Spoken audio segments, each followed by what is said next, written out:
తాడిపత్రిలో వైసీపీ కార్యకర్తలపై దాడులు జరుగుతున్నాయని, వారికి రక్షణ కల్పించాల్సిన బాధ్యత తనపై ఉందని పేర్కొంటూ వైసీపీ మాజీ ఎమ్మెల్యే పెద్దారెడ్డి శుక్రవారం ఉదయం స్థానిక గాంధీ బొమ్మ దగ్గర శాంతియుత ధర్నాకు పిలుపునిచ్చారు.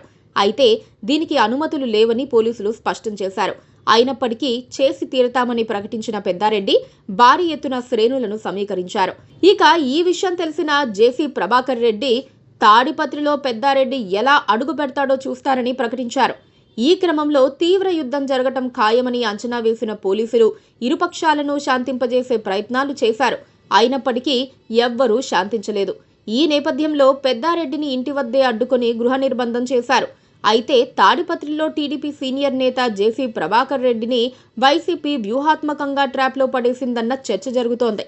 తాడిపత్రిలో మాజీ ఎమ్మెల్యే కేతిరెడ్డి పెద్దారెడ్డిని అడుగుపెట్టనివ్వకుండా అడ్డుకోవటం ద్వారా కూటమి పాలన ఏ స్థాయిలో నియంతృత్వాన్ని సాగిస్తుందో వైసీపీ చూపాలని అనుకుంటోంది. జేసీ ప్రభాకర్ రెడ్డి ఇప్పుడు రాజ్యాంగేతర శక్తిగా మారారని ఆరోపిస్తోంది. జేసీ ప్రభాకర్ రెడ్డి అవసరానికి మించి స్పందిస్తున్నారు. నోరు తెరిస్తే బూతులు లంకించుకుంటున్నారు. తాడిపత్రికి తానే సీఎం అన్నట్లుగా ఆయన వ్యవహరిస్తున్నారు.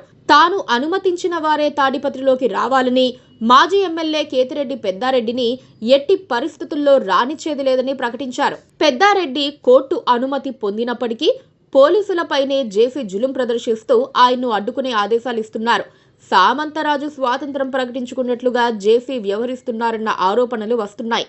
టీడీపీకి ఎంత క్యాడర్ ఉందో తాడిపత్రిలో వైసీపీకి అంతే మంది జనం ఉన్నారని జేసీ ప్రభాకర్ రెడ్డి గుర్తించలేకపోతున్నారు.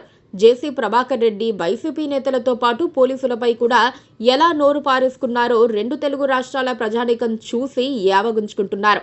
గతంలో వైసీపీ తప్పు చేసిందని భావిస్తే అవే పనికిమాలిన చేష్టల్ని తాము చేస్తే జనం అసహించుకుంటారనే స్పృహ జేసీ ప్రభాకర్ రెడ్డి అలాగే ఆయన తనయుడైన ఎమ్మెల్యే అస్మిత్ రెడ్డికి లేకపోవటం విడ్డూరంగా ఉంది. కూటమి ప్రభుత్వ పాలన 2 ఏళ్లు పూర్తి చేసుకున్నా ఇంకా తమ మాట ప్రకారమే అందరూ నడుచుకోవాలని జేసీ ప్రభాకర్ రెడ్డి కోరుకోవటం ఏ రకమైన ప్రజాస్వామ్యమో ఆయనే చెప్పాలి.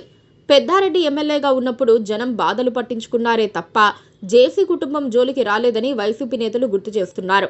అనవసరంగా జేసీ ఓవరాక్షన్ చేసి ప్రాణం మీదకు తెచ్చుకుంటున్నారని విశ్లేషణలు వినిపిస్తున్నాయి. అధికారాన్ని అడ్డుపెట్టుకుని జేసీ ఇష్టానుసారం వ్యవహరించటం తగదని చెబుతున్నారు. జేసీ ఇప్పుడు పార్టీ అధిష్టానం కంట్రోల్లో లేరని ఆయన లాంగ్వేజ్, బాడీ లాంగ్వేజ్ను బట్టి అర్థమవుతోంది. సీఎం చంద్రబాబు కూడా చేతులెత్తేశారని భావిస్తున్నారు. భవిష్యత్తులో ఇది జేసీకి, టీడీపీకి రెండిటికీ చేటు చేసే అవకాశం ఉంది.